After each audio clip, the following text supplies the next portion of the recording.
Okay, so we are on the topic major abiotic factors. On that we are on temperature. Temperature is one of the major abiotic factors. ठीक है, temperature की range बहुत very होती है और different organisms, different life, different particular temperature में set होता है खुद को सर्वाइव करने के लिए.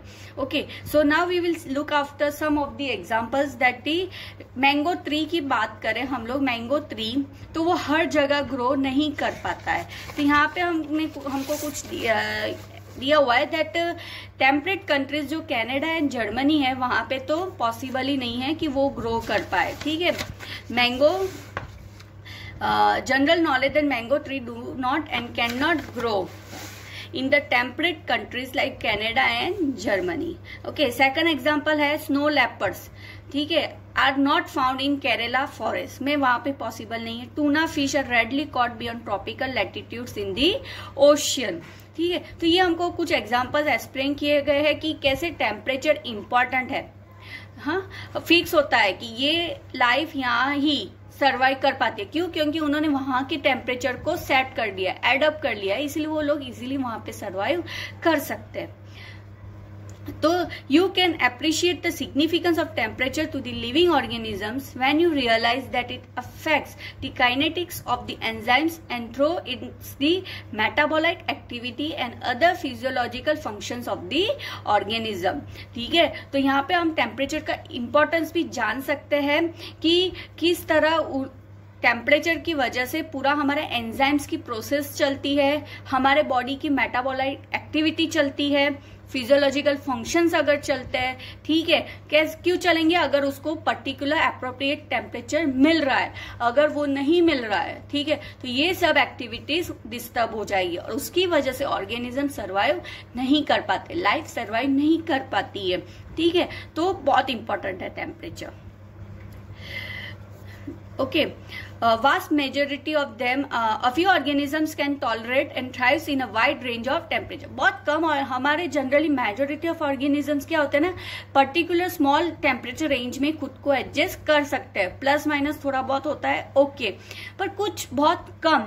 फिर भी कुछ ऑर्गेनिजम्स ऐसे भी है जो बहुत वाइड रेंज टेम्परेचर में खुद को सर्वाइव कर सकते हैं. But a vast majority of them are restricted to a narrow range of temperature. But majority case में तो narrow range of temperature में ही survive कर पाते हैं, जिसको हम बोलते हैं stenothermal. Okay, the levels of thermal tolerance of different species determines to a large extent their geographical distribution. Okay, तो the levels of thermal tolerance है of the level of thermal tolerance of different species determines to a large extent their geographical distribution. ठीक है, तो ये जो हमने पूरा study किया that was of temperature. Now अभी हम लोग जो स्टडी करेंगे that is of water. Water is also a second major abiotic factor. ठीक है, water is another the water. Next major abiotic factor is water. Water is another the most important factors influencing the life of organism. ठीक है, water भी life को बहुत effect करती है. In fact, life on the earth originated in water and is unsustainable without water. तो life जो भी अर्थ पे जो भी लाइफ है वो पानी के बिना तो सर्वाइव करे वो पॉसिबल ही नहीं है. ठीक है, अगर हम डेजर्ट एरिया की बात करें तो वहां पे वाटर की अमाउंट बहुत कम है. ठीक है, that's only special adaptations makes it possible for organism to live there. तो पर्टिकुलर कुछ कम ऑर्गेनिजम्स ही है जो वहां पे इजीली सर्वाइव कर सकते हैं. The productivity and the distribution of the plant is also heavily dependent on water. अगर हम एनिमल्स की बात करें तो वो तो पानी पे डिपेंडेंट ही है, बट प्लांट्स भी है वो हैवीली बहुत ज्यादातर पानी पर ही डिपेंडेंट होते हैं. You might think that organisms living in ocean, lakes and rivers should not face any water related problem, but it's not true. For aquatic organisms, the quality chemical composition pH of water becomes important. तो अभी पानी हमने देखा कि बहुत important चीज है। तो पानी में जो लोग रहते हैं, ओशंस में रहते हैं, लेक्स में रहते हैं, रिवर्स में रहते हैं, जो लाइफ है उनके लिए तो पानी का कोई प्रॉब्लम आएगा ही नहीं। तो ये बात गलत है। क्यों? क्योंकि पानी तो मिल रहा है, बट पानी में जो केमिकल कॉम्पोजिशन है उसकी भी प्रॉपर एप्रोप्रिएट लिमिट मतलब अमाउंट प्रेजेंट होनी चाहिए। पानी की पीएच भी वो लाइफ को सरवाइव करने के लिए जितनी होनी चाहिए उतनी ही होनी चाहिए। अगर वो केमिकल कॉम्पोजिशन में कुछ गड़बड़ आती है या पानी की पीएच उनके लिए सूटेबल नहीं हो रही है तो उनको पानी में सरवाइव करना बहुत इम्पॉसिबल है।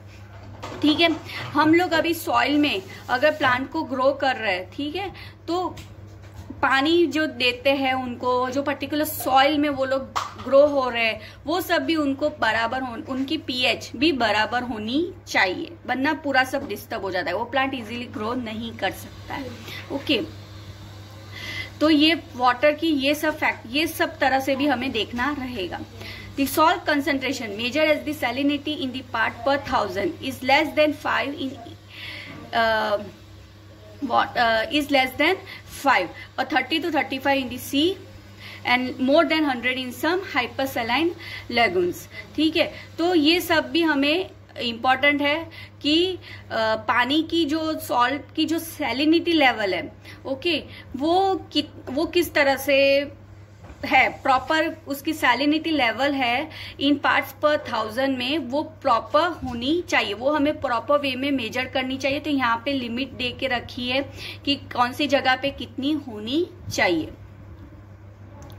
Some organisms are tolerant of a wide range of salinity, but others are restricted to a narrow range। जैसे हमने टेम्परेचर में देखा था कि कुछ नैरो में सर्वाइव रहता है, नैरो टेम्परेचर रेंज में सर्वाइव करते हैं, कुछ वाइड रेंज में सर्वाइव करते हैं।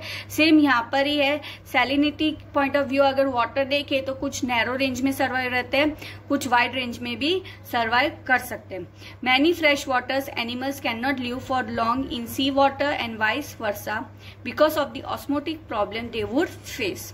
ठीक है, ऑस्मोटिक वर्ड तो हमने स्टडी किया हुआ है आगे लोअर स्टैंडर्ड में।